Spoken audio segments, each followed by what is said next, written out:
I'm Colette, and I'm here to welcome you to Which Ways. And today I'm going to talk about Roe v. Wade and do a supportive 5-card reading about some things to consider for the next moon cycle, some ways to move forward.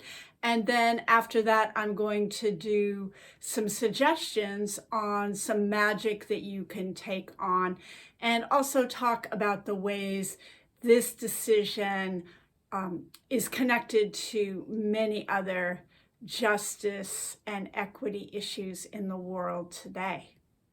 There's lots to unpack with Roe v. Wade, and I'm going to put some links below in the description that talk about the ways this threatens other rights that we have and the way that this is going to impact those who are already marginalized, like trans people, people of color, even more dramatically.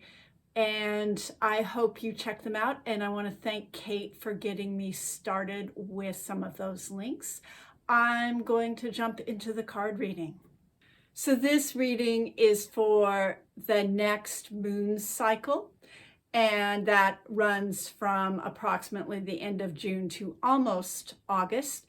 And I do a 5-card reading, which means that there's a position above for what deity wants us to know, a position below for what it's not about, or what's the base, what's the underground, what's going on below us. And then in the middle, sort of a 3-card human action, human timeline portion of the reading. And so what I was drawn to today as I started this reading was what is below, what is beneath us, what's going on underground, what's not true, the 4-sided cup of truth.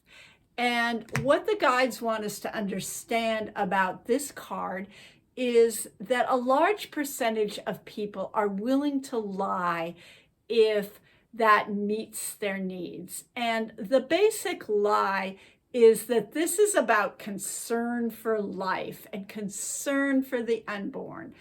But clearly that is not the case, since I do not see these same people who are protesting about this and pushing this lie out in the streets, protesting about when Black lives are lost to police officers, when young children are not cared for because low-income women do not have the funds to care for them. I do not see them raising a fuss about how the Black maternal mortality rate is extremely high in this country. And so one of the things they want us to also know is that it takes a lot of truth to counteract a lie. And again, that's another reason I really hope you check out the links below. And the truth that we actually need to hold on to is to remember that this is about bodily autonomy, autonomy for all people. Next, I want to move to the human action line or the human timeline.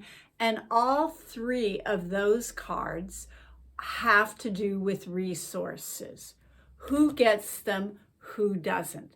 This is a call for us to access our resources, personal, emotional, take stock, and use them wisely at this time.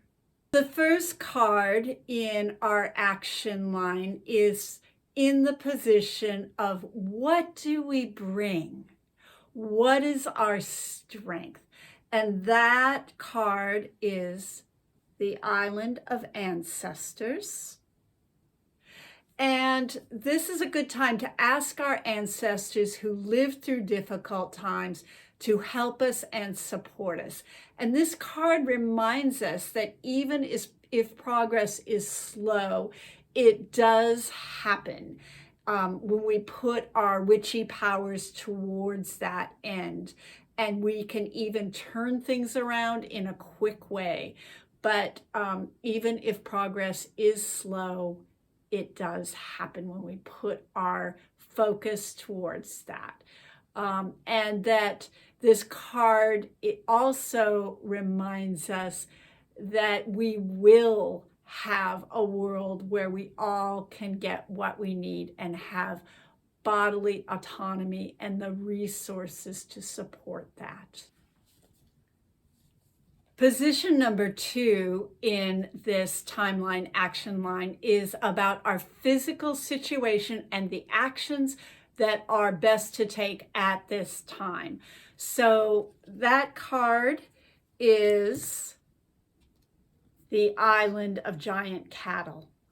And this card tells us about, first off, our reaction of perhaps feeling very overwhelmed by the immensity of our task. And it also reminds us, though, that there are a vast amount of resources that we can tap into magically and physically to do the work magically and physically in the world that we need to do around this issue. Based on the other cards in the reading, I would say that this card also tells us that this is a good time to pool our resources.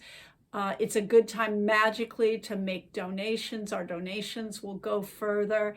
And it's also, this card magically is a good reminder about being respectful of boundaries with others. Just a reminder to be cautious with that right now. So the next position in that timeline is what to work towards. And the card that I pulled for that position is the Island of Fiery Pigs. And this card is about different kinds of beings working together within a complex system in different ways to get their needs met. So this card is offering out hope that it is possible for us to get our needs met, which in this case is about bodily autonomy and the resources to support that.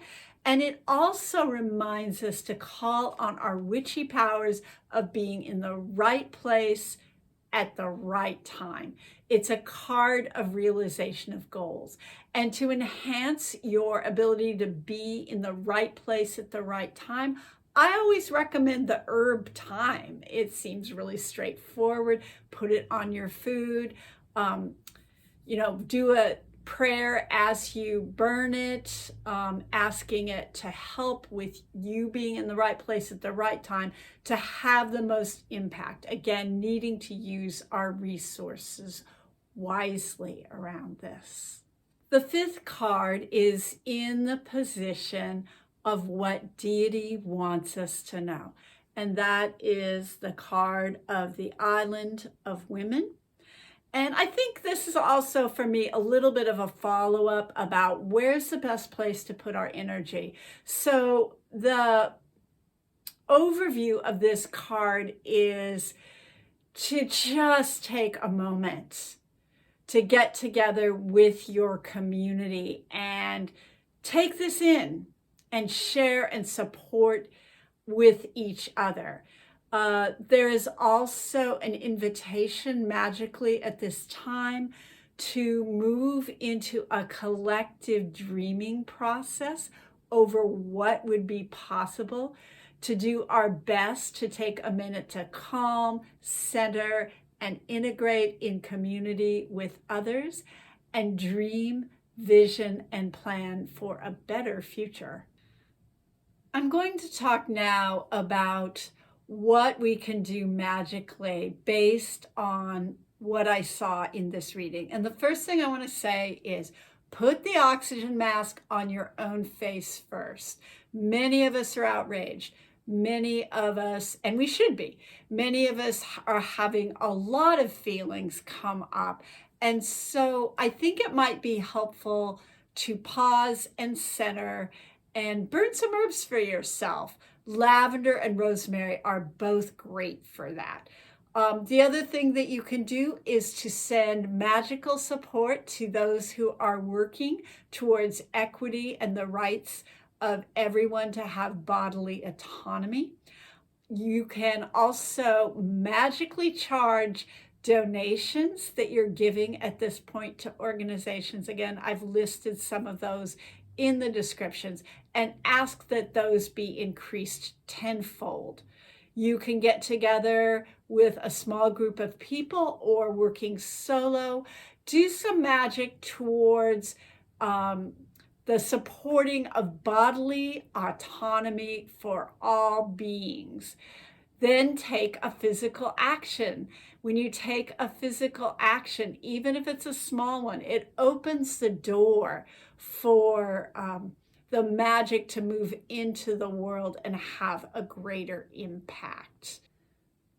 If you have links to organizations or places that are needing funds right now to help people who've been caught out by this decision, please put them in the comments below. And the links that I've put in the description, I will, after this week, put them somewhere on my channel where they can be permanently accessed, maybe even on my website. Thank you so much for watching, and be well.